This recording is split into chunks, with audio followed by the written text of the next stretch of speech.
Cheers, good people. Let's get into week 5 of flight training.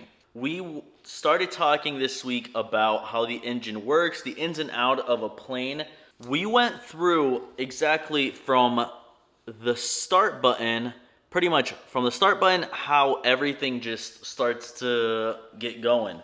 And it goes from the start button to the battery to the starter to the flywheel, and then once the flywheel starts catching, that's when propeller, crankshaft, the magnetos, and it's really cool because we actually went to the like shop, and we saw the mechanic had like the cover off the plane, so you could see exactly on like what the magnetos were, because this whole time you're talking about magnetos, crankshaft, cylinders, spark plugs, and flywheel, and you have no idea of what this even looks like. So going there to the mechanic, seeing like even talking to the mechanic, you just get a better perspective of what the heck you're talking about and exactly how the plane actually flies. So yeah, we went over that. We went over like the uses of the oil, what the oil actually does, the 4-stroke process, which is intake, compression, power, exhaust. Yeah, we learned just the ins and out of the plane pretty much. Also this week we started going over the weather limitations, but yeah, this week we went over all that. Pretty much the air class types, A, B, C, D, E, and G. There's no F. With that being said, now we know how to read all this. And this stuff looks crazy, but after it's explained to you a few hundred times, then maybe you'll get it, just like me. But just kidding. No, it actually is a lot simpler than it looks. It looks crazy, but I'm happy that I finally understand what the heck I'm looking at. This week, also a lot more flash drives. I think this has doubled in every single video, and I'm memorizing so much because now I'm practicing for the written, and to be honest, I'm in a little predicament just because I bought the King's Ground School and I want to take the written on my own, but then the school's kind of like, oh, you should kind of take this weekend class to take the written, but it's like $600, and I already bought the King's program, so I'm like, should I just do it on my own or should I do it through the school? But I think I'm just gonna try it on my own. I've been doing some practice exams, and I've been getting like 90% on them, 85% on some of them. So I'm thinking that I'll just be fine on my own. But yeah, hopefully I pass it. I'm thinking I'm gonna take it. I'm thinking in like 2 weeks. I think that'll be a good time. It'll give me enough time to study.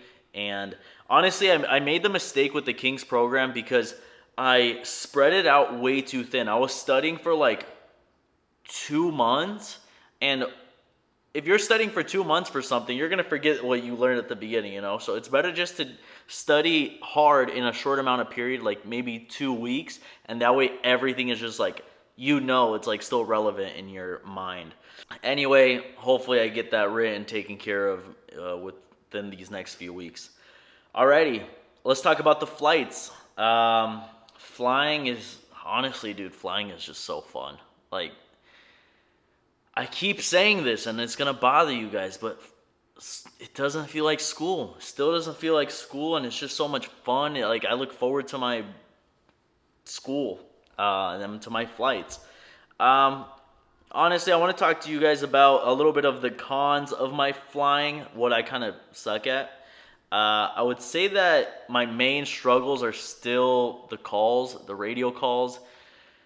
Man, it's just so tough. And I got this app. It's called Live ATC. I believe it's like $4. And honestly, I've just been listening to Scottsdale Airport, or you guys should do it with whatever airport you guys are at, and just hear the calls that they make. And man, the more you hear it now, and I feel like I'm slowly catching on. Like, every single radio call is just getting a little bit better and better and better. I mean, at the end of the day, they're human on the other end too. So even if you make a mistake, you could always, you kind of have that like, you can always bail and just be like, hey, I'm a student pilot, like, sorry or something. So over here in Arizona, it's been windy for the past few days. So flying has been a little bit more challenging, especially with the landing. I could say that I finally had like my first bad landing. It wasn't bad. It was just like a little bit of like like you kind of like didn't bounce, but it was just we touched the ground a little bit harder than I would have liked, I will say. And whatever, it happens. Any landing is a good landing, right? Yeah, first bad landing in the books, I guess. Happy I got that out of the way. It wasn't terrible, but we did land a little bit too like upright on the runway there. But it was okay. It wasn't terrible. We have been practicing a lot more go-arounds, and I think they're just getting me ready to actually just land the plane. I did about 5 go-arounds this past weekend. And yeah, I'm getting a lot more comfortable on approaching, getting it stable, just getting a better feel for the plane when you're approaching that runway, looking down at the end of the runway, and then just smoothly just glide onto the runway, and then boom, full throttle, and you're back up in the air. That is week number 5. Man, it's been good. It's been really good. I'm happy on how I'm progressing. Let's talk about motivation for this week. Actually, before the motivation, I want to just say huge thank you. You guys have doubled me in subscribers this past week, and I'm just so grateful. And honestly, I just want to say thank you to everybody. And I'm so happy that you guys want to follow me throughout my journey of from all the way private, not even private, from pretty much 0 to hero, all the way to my commercial, just to see my progress. It's really awesome. I want to say thank you for that. But for motivation, I got written down here on my iPad. Since when has it been not cool to try? ASAP Rocky said this in one of his like podcasts or something. I don't even know. I'm not even a fan of his, but I thought it was pretty cool that he said this. He's like, since when has it been not cool to try? He's like, don't knock someone for having like a bigger goal than you, you know? And with this, like, even me doing this whole YouTube thing, it's like people will knock you for trying. People will roast you. People are going to dog on you maybe for whatever you want to become, for whatever business you want to start, for maybe you wanting to start a YouTube channel, you know? People are going to dog you no matter what, man. People are going to roast you. People always got some kind of comment to say. And honestly, my message is just spread more positivity, you know? Who cares what they say ultimately?